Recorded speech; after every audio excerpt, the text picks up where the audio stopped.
Bienvenue dans cette nouvelle vidéo où on va voir comment paramétrer la balise GA4. Puisque une fois qu'on a installé GA4, on doit paramétrer correctement la balise.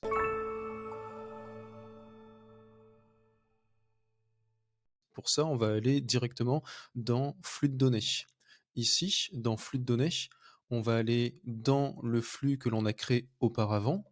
Et ce qui va nous intéresser, ça va être configurer les paramètres de la balise, puisque ici, on va avoir pas mal de critères à prendre en compte. Instruction d'installation, ça, on n'en a plus besoin puisqu'on a déjà installé Analytics. Ici, gérer la détection automatique des événements, on l'a déjà vu, c'est les mesures améliorées qu'on a également ici. Configurer vos domaines, c'est ce qu'on va voir juste après.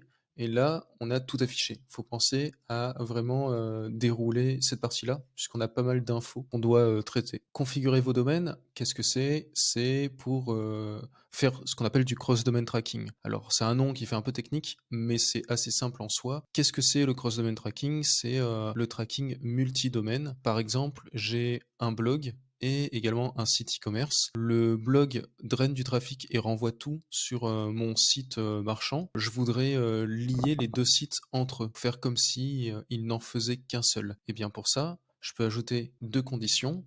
Contient, là j'ai mon blog.com.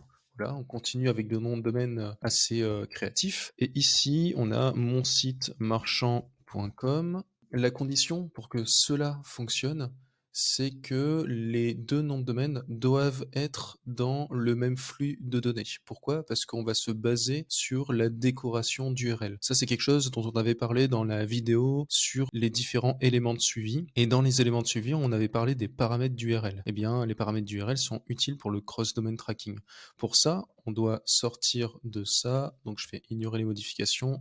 Je vais revenir ici et ensuite, on va revenir encore en arrière. Et là, je peux faire ajouter un flux. Là, je vais faire web. Il va m'afficher un message. Oui, je veux créer un deuxième flux ici. Là, je vais créer le nom, par exemple, de mon site marchand. Une fois que j'aurai créé mon flux, j'aurai les deux sites qui pourront communiquer entre eux via les paramètres d'URL. Une fois que j'ai créé ça, je pourrais retourner ici directement, configurer les paramètres de la balise. Ici, je pourrais aller dans configurer vos domaines, renseigner les conditions comme on avait vu juste avant. Une fois qu'on a configuré les domaines, on va voir d'autres critères. Donc on pense à bien cliquer sur tout afficher. Cette partie-là, on va pas s'en occuper pour l'instant, on le verra bien plus tard. Collecter les événements Universal Analytics, surtout pas, on va laisser décocher. Pourquoi? Parce que quand on veut installer GA4 et qu'on a déjà une propriété UA, l'idéal c'est vraiment de partir de zéro et de repenser à tout, c'est-à-dire de revoir le plan de mesure, le plan de tagage, de faire un tracking cohérent. Pourquoi? Parce que UA et GA4 ne collectent pas les données de la même manière. L'idée c'est vraiment de partir sur des bases saines plutôt que collecter des événements en plus qui n'auraient pas de sens. Définir le trafic interne. Là aussi il y a une subtilité. Je vais vous montrer ça de suite. Donc on va faire créer. Là, comme valeur, on va laisser internal. Et ici, l'adresse IP, on va pouvoir prendre l'adresse IP correspond à et on va pouvoir choisir notre adresse IP. Pour ça, vous pouvez aller directement sur Internet et taper mon IP. Une fois que l'adresse IP a été créée, donc il suffit juste de cliquer directement ici. C'est pas suffisant puisqu'il faut revenir encore en arrière, encore, et ensuite, ici, on a paramètres des données, et là, on a filtre de données.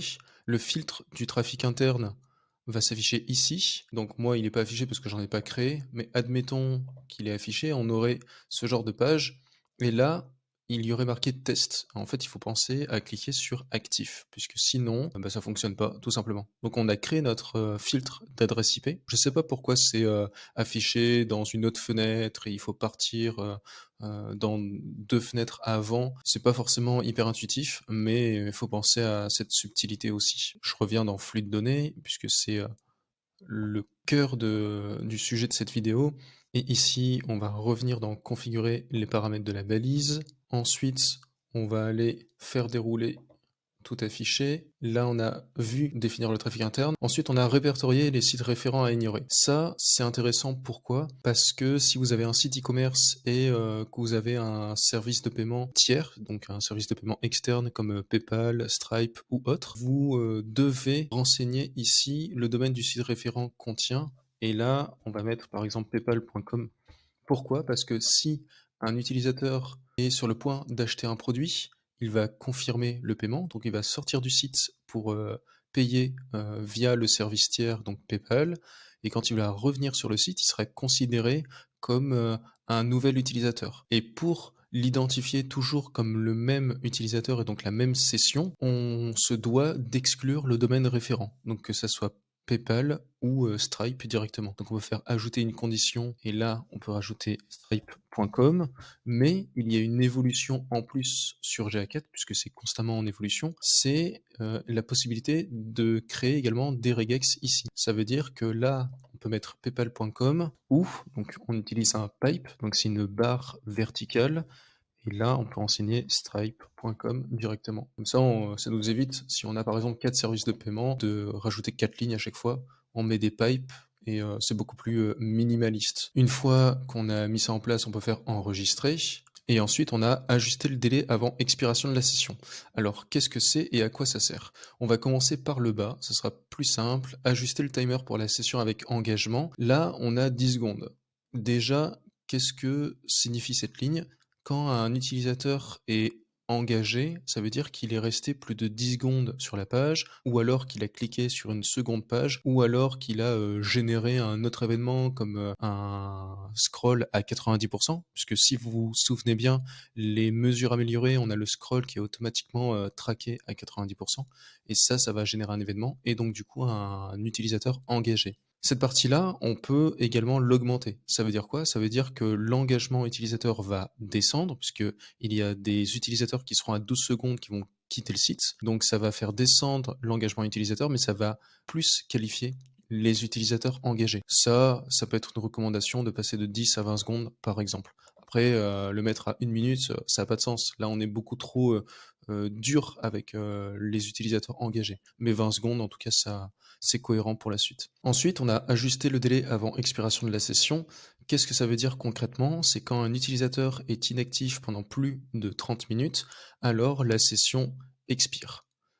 Ça peut poser des problèmes. Pourquoi? Parce que si un utilisateur laisse un onglet ouvert et qu'il revient 4 heures après et qu'il va cliquer sur une autre page, eh bien, ça va générer des valeurs en note 7. Pourquoi? Parce qu'on se base sur les actions précédentes. Pour pallier à ça, on peut ici mettre 55 minutes et 7 heures. Du coup, on va augmenter la durée d'expiration de la session. On aura moins de valeurs en note 7, donc c'est un avantage. Par contre, l'inconvénient, on aura moins la possibilité de voir les sessions qui ont expiré. Donc ça va également dépendre de vos besoins. Enfin, on a remplacé les paramètres des cookies. Ça, c'est la durée de vie du cookie propriétaire GA4. Si vous n'avez pas encore vu, il y a une vidéo qui parle de la différence entre les cookies propriétaires et les cookies tiers, et également la durée de vie des cookies en fonction des différents navigateurs, donc la mécanique des navigateurs. Donc ça, c'est tout simplement la durée de vie de cookies.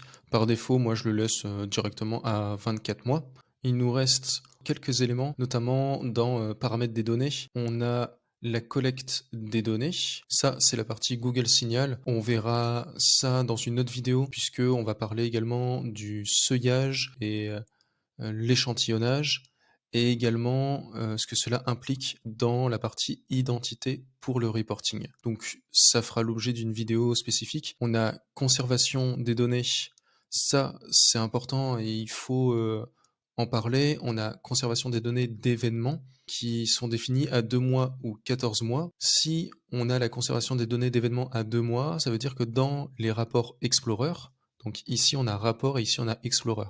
Explorer, c'est des rapports, on va dire, plus avancés, beaucoup plus sur mesure. On peut créer des formats libres, des entonnoirs ou autres. C'est cette partie-là qui va être impactée. On peut le définir à 2 mois ou 14 mois, c'est-à-dire que si on laisse 2 mois, en fait, toutes les données qu'on aura seront limitées dans la partie Explorer à 2 mois. Par défaut, moi je laisse à 14 mois pour avoir le plus de données possible. Ensuite, filtre des données, ça on l'a déjà vu, c'est le filtre du trafic interne. On verra un peu plus en détail la partie événements, conversion, audience, définition personnalisée, puisqu'il y a également beaucoup de choses à dire et je préfère faire des vidéos vraiment spécifiques de 10 minutes grand maximum, et également tous ces éléments ci-dessous. C'est quelque chose de très riche, on verra ça dans des prochaines vidéos.